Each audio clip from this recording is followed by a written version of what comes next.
The next question is, with the pandemic experience and the acceptance of work from home, will offices still be a good investment?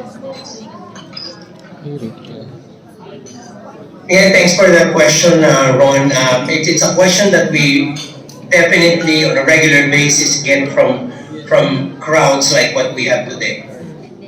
And I say this because they always say, the old normal will never be back. This is the new normal, and this is the way things are gonna be.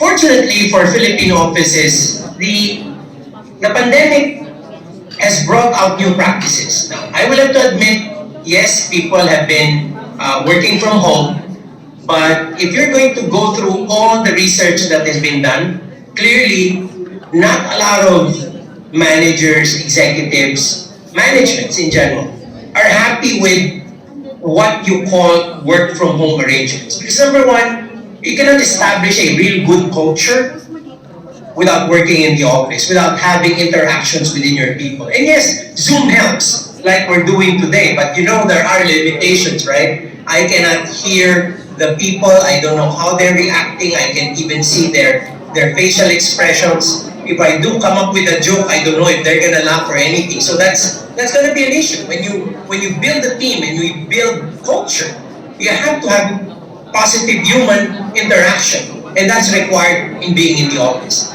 Number two, maybe it's easier when you're thinking about an industrial, first-rate country.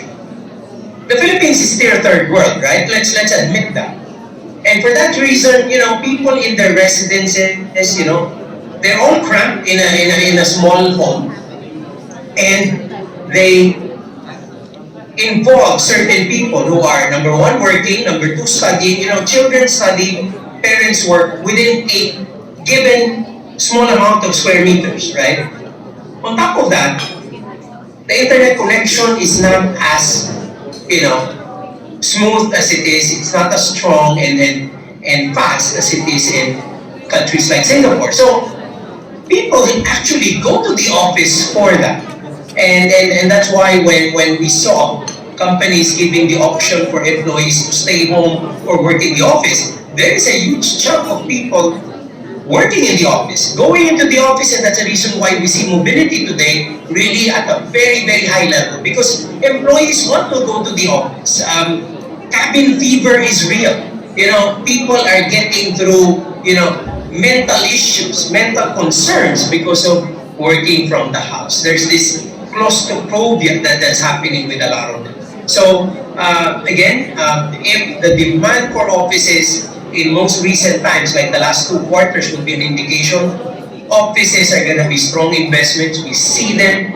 There's the huge demand from them, and then there's a pickup in these last 2 quarters. And that's a real part of the data that we have generated from the researches done by real estate firms.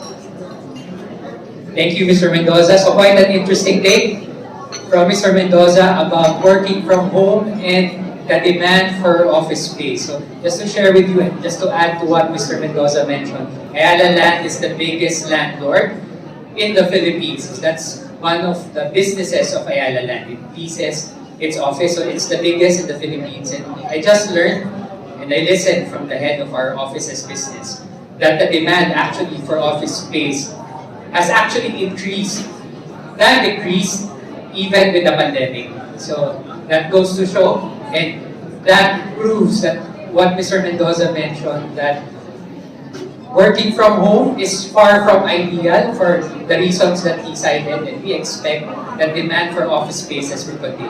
And I think the one who asked this question may have been presented a product of Alveolan. So we're offering office for sale as one of our projects. So if you'd like to diversify in office assets, we have that also, especially if you have invested in residential.